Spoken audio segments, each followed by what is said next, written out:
नमस्कार दोस्तों, बहुत बहुत स्वागत है आपका स्टॉक युक्ति यूट्यूब चैनल पर। और आज की इस वीडियो में हम आपके साथ बात करने जा रहे हैं भारत बिजली लिमिटेड के शेयर के रिगार्डिंग। दोस्तों, इन डेप्थ एनालिसिस होगा, अच्छे से कंपनी का फंडामेंटल समझते हैं, अच्छे से कंपनी के फाइनेंशियल्स और टेक्निकल समझते हैं और देखते हैं कि क्या ये स्टॉक अभी भी लेने लायक प्राइसेस पर होवर कर रहा है, घूम रहा है या नहीं घूम रहा है।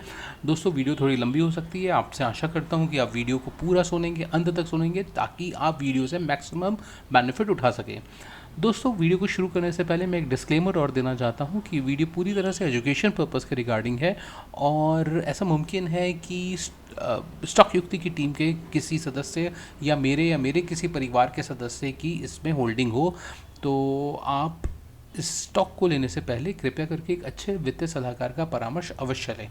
तो दोस्तों, बिना देरी किए शुरू करते हैं भारत बिजली लिमिटेड को।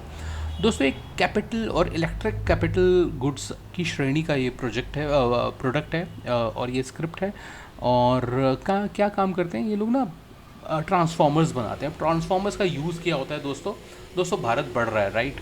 भारत अपने अलग अलग प्रोजेक्ट्स बना रहा है, भारत हाईवेज़ बना रहा है। जब भारत हाईवेज़ बनाता है, एक्सप्रेसवे बनाता है, तो भारत के हाईवेज़ और एक्सप्रेसवेज़ में स्ट्रीट लाइट्स लगती हैं। उनको बिजली प्रोवाइड करने के लिए बड़े बड़े का हमें ग्रिड्स चाहिए, उन ग्रिड्स के अंदर हमें ट्रांसफॉर्मर्स चाहिए। भारत शिपिंग पोर्ट्स बना रहा है, एयरपोर्ट्स बना रहा है, नई नई इंडस्ट्रीज़ लग रही हैं, ठीक है। अच्छा इंफ्रास्ट्रक्चर डेवलप हो रहा है, हर जगह पे हमें इलेक्ट्रिसिटी की ज़रूरत है और उस काम के लिए हमें ट्रांसफॉर्मर्स की ज़रूरत है और यही उनका मेन प्रोडक्ट है। ट्रांसफॉर्मर्स, एलिवेटर्स, मशीन्स, मोटर्स, इस तरफ एलिवेटर्स मतलब लिफ्ट को ऊपर नीचे जाने के लिए जो मोटर, जो मशीन्स लग रही हैं, वो ये कंपनी बनाती है। तो यानी कि काम तो कुछ सीरियस वाला कंपनी कर रही है, ठीक है। अब समझते हैं दोस्तों कंपनी का ये तो कंपनी है, ये मैंने आपको देख लिया, कंपनी की वेबसाइट है, आप देख सकते हैं। और अब हम सीधा चलते हैं screener.in पर और कंपनी के फंडामेंटल्स को समझते हैं कि क्या कंपनी का काम है, ठीक है। तो दोस्तों, कोई बहुत बड़ी कंपनी नहीं है, 3800 करोड़ के आसपास की कंपनी है और लगभग कोई बुक वैल्यू जो है 1956 रुपये के आसपास की बुक वैल्यू है। अभी बुक वैल्यू से लगभग 70-80% ऊपर ही ट्रेड कर रहा है ये स्टॉक जो है। और प्राइस टू बुक वैल्यू आप देख सकते हैं 1.73 आ रही है, ठीक है। तो अगर हम कंपनी की ROE देखें तो कोई ज़्यादा इंप्रेसिव नहीं लगेगी और आप कहेंगे ठीक है यार, इतना तो कुछ ज़्यादा नहीं है। मगर अगर ये इस इंडस्ट्री की ही कुछ इस तरह से ROE चल रही है, ठीक है। इम्प्रेसिव क्या चीज़ है दोस्तों, अगर हम देखें यहाँ पे तो डेप्ट टू इक्विटी पर अगर हम नज़र डालें तो वो इम्प्रेसिव है कि कंपनी के पास डेप्ट नहीं है, ठीक है। और उसके बाद ज़्यादा जो इम्प्रेसिव लगता है मेरे को, वो लगता है मेरे को उसका EPS ग्रोथ, जो अगर मैं पिछले 5 सालों का भी देखूँ वो भी 26.8% के करीब आ रहा है, ठीक है। तो जो बेहतर है, बहुत अच्छा है EPS ग्रोथ है। मगर जो चीज़ मेरे को इम्प्रेसिव नहीं लगती वो लगती है PE। देखिए, हाई PE से इस टाइम बचना है और जो PE है कंपनी का वो थोड़ा बड़ा हुआ है, वो 28.9 के आसपास का है और यहाँ पर जो PE है वो 51.4 का EPS यहाँ पर कंपनी का था, ठीक है दोस्तों। तो ये तो हमारे पास पूरा का पूरा शेयर इशू चल रहा है, ठीक है। अब मैं आपको यहाँ पर दूसरी चीज़ लेके जाता हूँ कि कंपनी की बैलेंस शीट कैसी है। कंपनी की अगर हम बैलेंस शीट पे दोस्तों अगर हम नज़र डालें तो यहाँ पे हम देखेंगे कि कोई CWIP इतनी कुछ इम्प्रेसिव नहीं लग रही है, ठीक है। और इन्वेस्टमेंट हालांकि कंपनी कर रही है और इन्वेस्टमेंट के बारे में क्या है, कोई ज़्यादा अपनी विशेष जानकारी है नहीं। मैंने इनका फाइनेंशियल ईयर का जो एनुअल रिपोर्ट है वो भी मैंने पढ़ा और उसमें भी नई इन्वेस्टमेंट्स के रिगार्डिंग ज़्यादा इतना कुछ नहीं दिया हुआ, ठीक है, कि क्या यहाँ पर ज़्यादा नई इन्वेस्टमेंट्स हो रही हैं, ठीक है। और उसके बाद अगर मैं देखूं तो बोरिंग कुछ नहीं है, तो मतलब ठीक तो लग रहा है, सब कुछ ठीक लग रहा है, ऐसा कुछ नहीं है। और शेयर होल्डिंग पैटर्न्स पर अगर हम नज़र डालें दोस्तों तो यहाँ पर देखेंगे हम कि प्रमोटर का जो होल्डिंग है परसेंटेज वो कम है, मगर यहाँ पे मेरे को कुछ लोग लग रहे हैं और ऐसा हो सकता है, मुमकिन है कि वो promoter, we don't know about that, right. और उसके बाद FIIs की होल्डिंग इसमें बढ़ी है और DIs की होल्डिंग भी काफ़ी ज़्यादा बढ़ गई है, काफ़ी बढ़ी है DIs की होल्डिंग भी पिछले कुछ समय की अगर हम देखें तो। और पब्लिक होल्डिंग्स यहाँ पर घटी है, तो जो कि अच्छी बात होती है, ठीक है। और बड़ी बात क्या लग रही है कि आशीष कचौड़िया जी का भी इसमें निवेश रहा है या नहीं रहा है, मतलब ये we don't know it, right. तो ये भी एक देखने वाली बात है, ठीक है। तो ये पूरा ओवरऑल कंपनी का फंडामेंटल लग रहा है, मतलब कंपनी का बिजनेस हमने समझा कि कंपनी का बिजनेस जो है ना काफ़ी फ्यूचरिस्टिक है, मतलब ऐसा नहीं है कि इस सेक्टर की रिक्वायरमेंट ख़त्म हो जाएगी। और दूसरी चीज़ जो समझने लायक है ना दोस्तों, वो ये है कि कंपनी ना मार्केट लीडर है कुछ ट्रांसफॉर्मर्स में, मतलब जो 220 किलो वॉट के जो ट्रांसफॉर्मर्स है उसमें कंपनी मार्केट लीडर है। और कंपनी की ऑर्डर बुक भी लगभग 2000 करोड़ के प्लस की है। मगर इस ऑर्डर बुक में ना होता क्या है कि जैसे 2025 या 24 अब स्टार्ट हो चुका है मोटा मोटी, तो उसमें कुछ ऑर्डर बुक्स ना बैकलॉग्स होंगी, मतलब 2024 साल की होंगी, 2023 की ऑर्डर बुक्स भी होंगी जो कंप्लीट हो रही है, क्योंकि प्रोजेक्ट्स काफ़ी बड़े बड़े हैं। ऐसा नहीं है कि आज प्रोजेक्ट मिला और उसको एकदम ही कुछ ही करंट फाइनेंशियल ईयर के अंदर ख़त्म हो गया, तो कुछ बैकलॉग ऑर्डर्स भी होते हैं इसमें, ठीक है। और तो ये पूरा केस है। तो कहने का मतलब क्या है कि भारत की इलेक्ट्रिक कंजप्शन तो बढ़नी है, डिमांड बढ़नी है, और इलेक्ट्रिसिटी को मैनेज करने के लिए हमें ट्रांसफार्मर्स चाहिए, और भारत बिजली जो है एक रिप्यूटेड नाम है इस श्रेणी के अंदर। और तो ये पूरा का पूरा केस है दोस्तों। अब इसका ना हम चार्ट देखते हैं। तो भारत बिजली का चार्ट अगर हम शुरू करें अभी, तो देख लेते हैं पहले इस चार्ट को क्या लग रहा होता है चार्ट के अंदर। वैसे दोस्तों हमारे ना कुछ वीडियोस हैं जो हमने वीडियोस अपलोड करी हुई हैं रिगार्डिंग निफ्टी और निफ्टी पीएसयू इंडेक्स और निफ्टी पीएससी इंडेक्स, तो वो भी आप ज़रूर देखिए। तो भारत बिजली के हम चार्ट पर आ गए हैं दोस्तों। और जब हम इसके चार्ट पर आते हैं तो 1 डे की ये एक कैंडल है। और मेरे को अच्छा, इसको बाद में देखते हैं, पहले यहीं पे देखते हैं। तो ये तो देखिए यहाँ से साबित आ रहा है कि एक जो ट्रेंड है स्टॉक का वो एक डाउनवर्ड ट्रेंड्स में है, ठीक है। और अगर हम इसको यहाँ पर देखें तो यहाँ पर अपने को अभी क्रॉस ओवर नहीं मिला है। मगर एक बात बताऊँ, अगर आप लॉन्ग टर्म देखिए, मेरे को ये जो स्टॉक है ना, ये शॉर्ट टर्म के हिसाब से तो ठीक लग रहा है, बट लॉन्ग टर्म के हिसाब से भी ठीक नहीं लग रहा। क्यों, मैं आपको बताता हूँ। मेरा दोस्तों इसमें एक मानना है कि अगर मैं अपने मंथली एवरेज पर लेकर जाऊँ, मंथली कैंडल पर चार्ट को लेकर जाऊँ, तो इसने अभी क्रॉस डाउन तक भी नहीं किया है। और जब तक ये क्रॉस डाउन नहीं करेगा ना, ये मेरे उस पर मेरे मेरे सिस्टम में इन्वेस्टमेंट रेटिंग के हिसाब से बाइंग नहीं बोल रहा, मतलब मैं इसमें लॉन्ग टर्म के हिसाब से भी पैसा नहीं लगा सकता। मतलब मैं इसमें अपनी बात कर रहा हूँ, एजुकेशनली मैं इसमें एंट्री नहीं लूँगा। हालांकि मेरे को यहाँ पर बहुत अच्छी अच्छी दिख रही हैं कैंडल्स, सब ठीक दिख रहा है, मगर ये स्टॉक मेरे को अभी जस्टिफाई नहीं कर पा रहा। और मुझे ऐसा लगता है कि ये एवरेज नीचे आ सकती है कुछ समय के बाद, ठीक है। तो ये मतलब मेरी मेरी सोच है, मेरी थॉट है, ठीक है। माइट बी पॉसिबल कि ऐसा ना हो और यहीं से ऊपर रिवर्स हो जाए, तब देखेंगे क्या होता है। तो या तो ये मेरे को 3600 से ऊपर दे दे क्लोजिंग ये स्टॉक, राइट, या फिर मैं इसको 2500-2600 की रेंज में, इस रेंज में आए तो, या 2800 की रेंज में, जहाँ पर इस जगह पर पहले भी निवेशक आए हैं, तो उस रेंज में मैं इस स्टॉक को लेना पसंद करूँगा, इस डाउन रेंज में, ठीक है।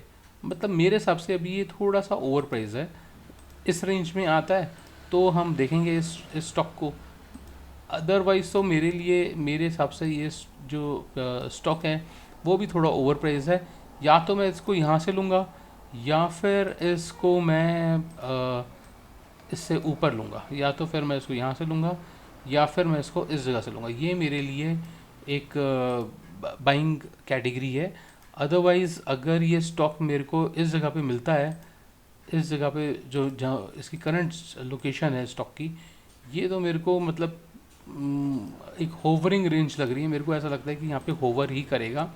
वीकली कैंडल भी देख लेते हैं। वीकली कैंडल के हिसाब से हालांकि यहाँ पे डोजी बन चुकी है दोस्तों, और ये एक अच्छे संकेत होते हैं डोजी का बनना।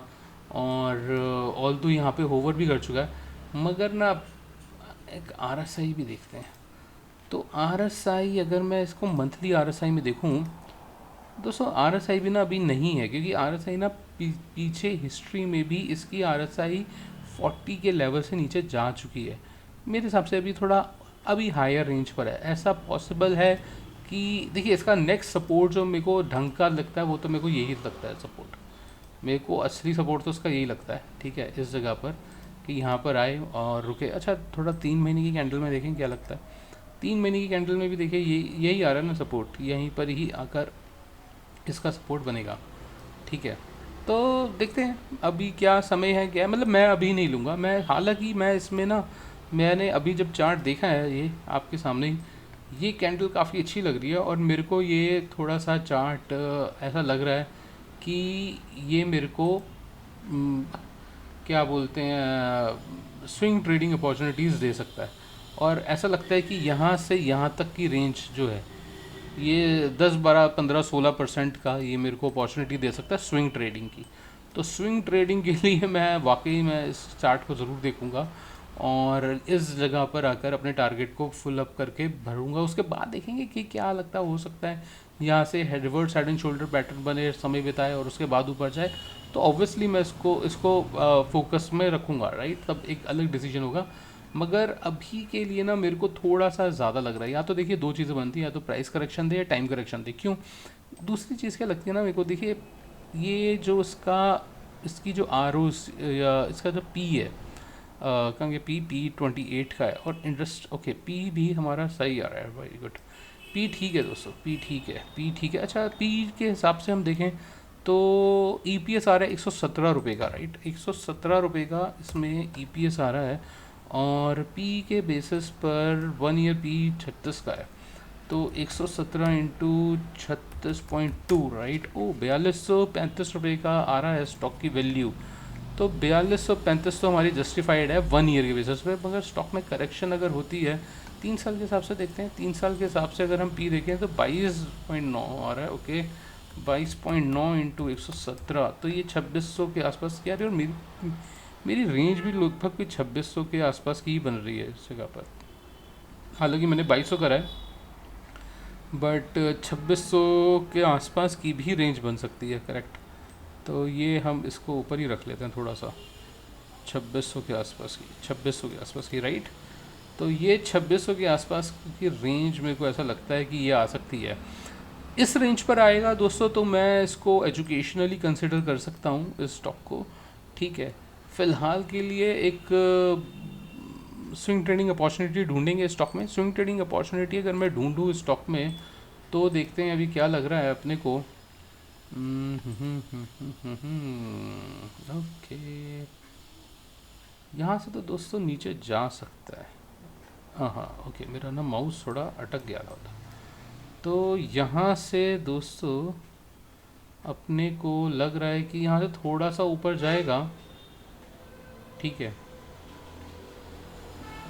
3500 की ये जो रेंज आ रही है, यहाँ से ये नीचे आ सकता है। ये जो रेंज है ना अपनी 3500 की, यहाँ से हमें एक डाउन साइड दिख सकती है थोड़ी बहुत, ठीक है। और फिर देखते हैं, फिर हो सकता है कि 2700 2800 के दिन पे। और देखिए यहाँ पे ना दूसरी एक और चीज़ दिखाता हूँ, गैप भी है ना, तो गैप भी फिलअप हो सकता है। तो ये हो सकता है कि इस रेंज में आए, 3500 के आसपास की रेंज में आए।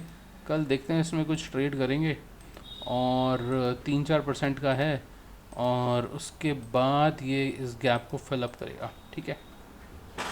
तो ये भी एक अपॉर्चुनिटी बन सकती है दोस्तों यहाँ पर, ठीक है, कि भाई ये इस रेंज में आए, इस रेंज के अंदर वो दोबारा आ सकता है। ये डिमांड जोन है इसका, यहाँ पर भारत बिजली का डिमांड जोन है, ये एक डिमांड जोन लग रहा है अपने को। और यहाँ पर ये एक स्मॉल छोटा सप्लाई जोन लग रहा है, ये ठीक है, स्मॉल सप्लाई जोन,